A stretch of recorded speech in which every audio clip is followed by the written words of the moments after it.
Hello, I'm David Chaston with 90 at 9, brought to you by interest.co.nz. This is where you get everything you need to know in 90 seconds at 9 o'clock. With news, China has pushed its currency lower as global woes is the fore at present. In the UK, equities slumped in trading overnight. The FTSE 100 was down 2.5% today. Other key EU markets were down even more. Wall Street is down 2% in mid-afternoon trade. And ratings agency S&P has stripped Britain of its AAA credit rating, slashing it by 2 notches to AA.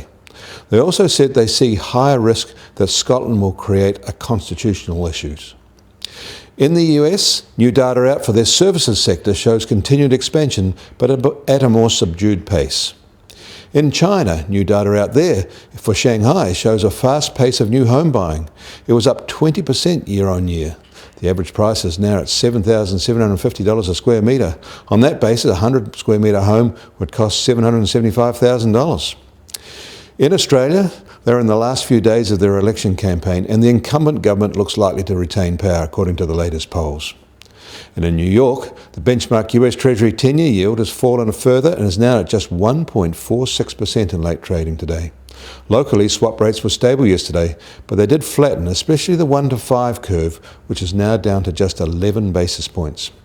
Expect local rates to soften today following Wall Street's lead. We could find our wholesale rates at record lows across the whole curve. Risk premiums don't seem to be counteracting these falls, despite what some banks may be telling you. The US benchmark oil price is down another $1 and is now just over $46 a barrel, and the Brent benchmark is just over $47 a barrel. And the gold price is up $5 today and seems to be settling at $1,320 an ounce. Given the turmoil, gold has not really been much of a counter-cyclical hedge in this event. Copper prices are actually higher today. And finally, New Zealand dollar starts a little lower, now at 69.9 US cents, 95.3 Aussie cents, and at 63.5 euro cents. The TWI is now at 73.9.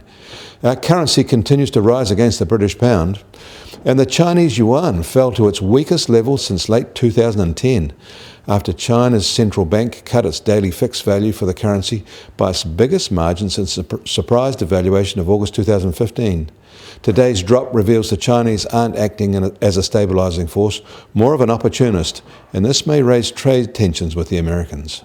I'm David Chaston. That was 90 at 9, brought to you by interest.co.nz.